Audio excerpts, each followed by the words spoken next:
gue karena dalam cara mainnya, main stress seperti itu ketika lo diserang, harusnya kan kalau lo main sama bola sama gue, compact. Kalian hanya menyisakan satu orang di sana di depan back yaitu Casemiro.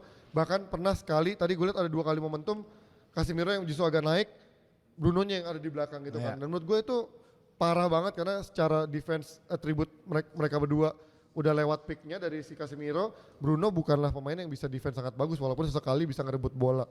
Makanya gue bilang juga di sebelum musim dimulai, kalau MU nggak beli sampai akhir jeda transfer, akhir summer transfer, nggak akan kemana-mana MU. Even peringkat 10 aja, gue hopeless lah untuk berharap MU bisa tembus peringkat 10.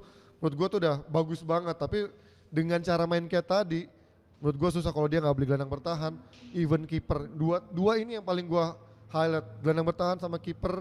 Yang gue nggak perlu muluk-muluk deh, gue nggak perlu Donnarumma, gue nggak butuh siapa Courtois, mau Dean Henderson lah, atau Emi Martinez, let's say Emi Martinez yang katanya diisukan. Gue udah bersyukur banget karena gue nggak, lu lihat tadi game tadi sebenarnya bukanlah game yang layak kalah. Gue menjadi Jeffrey Nicole, gue tip lagi nih, gue nggak kalah-kalah amat gitu buat dari pertandingan tadi kan, karena MU itu tadi nggak babak belur. Kalau tadi bukan karena justru lebih banyak nyerang. Justru Arsenal yang katanya babak belur tadi kan. Berarti dia menang tapi dengan muka bengap-bengap gitu kan kalau Arsenal. Tapi kalau MU justru kalah dengan kelihatan kayak mukanya masih bersih hanya karena kebobolan tadi, kebodohan di skema corner yang mereka harus udah tahu Arsenal punya cara mempres kiper seperti itu dan berkali-kali mereka selalu lengah. Mau itu kipernya, mau backnya nggak memberi perlawanan defensif ekstra, selalu kalahnya dari lucu-lucuan seperti itu.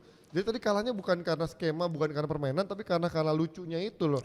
Ini yang nggak boleh kejadian lagi dengan kiper dan juga gelandang bertahan yang memberikan selalu extra space buat pemain lawan ketika counter attack nih. Ya itu dia my friends, harapannya 3 takeaways tadi bisa kalian renungkan juga atau bisa kalian punya pendapat yang berbeda, nggak apa-apa banget, bisa bergabung di kolom komentar. Dan harapan gue justru adalah key points yang ketiga itu bisa membuat setidaknya itu ada pressure ke kubu Ineos untuk segera melakukan pembelian untuk menambal kekurangan yang sangat obvious di lini tengah Manchester United agar dia nggak bisa nih 2 musim beruntun mengalami musim yang buruk karena posisi Ineos sekarang itu udah seperti kayak shield buat Glazer. Itu akan semakin membuat aura negatif atau